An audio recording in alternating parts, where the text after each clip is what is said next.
അപ്പോൾ ദാണ്ടേ ആ ഫുഡായിട്ട് വരുന്നുണ്ടല്ലോ എൻ്റെ കെട്ടിയോനാണ് കേട്ടോ. അപ്പം ഞാൻ പറഞ്ഞില്ലേ, ഞാനും എൻ്റെ ഹസ്ബൻഡും കൂടെ ഇടയ്ക്കൊക്കെ എനിക്ക് ഒഴിവ് കിട്ടുമ്പോഴൊക്കെ കൂടെ എന്നെ കൊണ്ടുപോകാമെന്ന് പറഞ്ഞു കേട്ടോ ആൾ ഫുഡ് ഡെലിവറിക്ക്.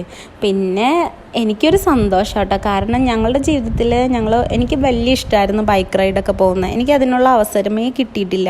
അപ്പോൾ എനിക്ക് ഇപ്പോഴുണ്ട് ഇങ്ങനെയൊക്കെ പോകാനൊരു അവസരം കിട്ടുന്നത്. കാരണം ഇതൊരു ജോലിയുടെ ഭാഗമാണെങ്കിലും നമുക്ക് ഇത് ലൊക്കേഷൻ അനുസരിച്ച് പല സ്ഥലങ്ങളിൽ പോയി ഫുഡ് കൊടുക്കുമ്പോൾ ഓരോ സ്ഥലങ്ങളൊക്കെ നമുക്ക് കാണാൻ പറ്റും കേട്ടോ.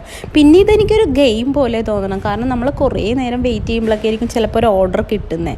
പിന്നെ ആദ്യമായിട്ട് കയറുന്നവർക്ക് അപ്പോൾ ഓർഡർ കിട്ടും, ഞങ്ങൾക്ക് അങ്ങനെ കിട്ടിയായിരുന്നു. പക്ഷെ കുറച്ച് കഴിയുമ്പോൾ നമ്മൾ ഈ ഒരുപാട് പേര് ഈ താല് പോലത്തെ ഉള്ള ഫുഡ് കോർട്ടുകളുടെയൊക്കെ ചിക്കിങ് അങ്ങനെയുള്ള ഫുഡ് കോർട്ടുകളുടെയൊക്കെ അവിടെ പോയി കാത്തിരിക്കുവാണ് കേട്ടോ, സ്വിഗ്ഗിയിൽ വർക്ക് ചെയ്യുന്നവരൊക്കെ. കാര്യം ഒരു ഓർഡർ കിട്ടാൻ വേണ്ടി. അപ്പോൾ ഇങ്ങനെ ഫുഡ് ആരെങ്കിലും ഓർഡർ ചെയ്താൽ വേഗം നമുക്ക് ക്യാച്ച് ചെയ്താൽ ഓർഡർ കിട്ടുമല്ലോ.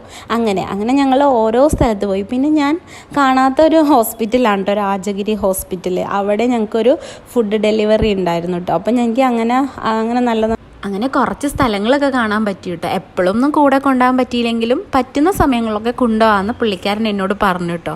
അപ്പോൾ പിന്നെ ഒരു 3 മണിയൊക്കെ ആയിട്ടുണ്ടാവും ഞങ്ങൾക്ക്. അപ്പം നല്ല വിശപ്പായി. അപ്പം പിന്നെ നമുക്ക് ഫുഡ് കഴിക്കാൻ നോക്കിയപ്പോൾ ഒരു ഹോംലി ഫുഡ് ഉണ്ടാക്കുന്ന സ്ഥലം കണ്ടു കേട്ടോ. അങ്ങനെ ഞങ്ങൾ അവിടെ പോയിട്ട് ഊണ് കഴിക്കാൻ കയറി കേട്ടോ.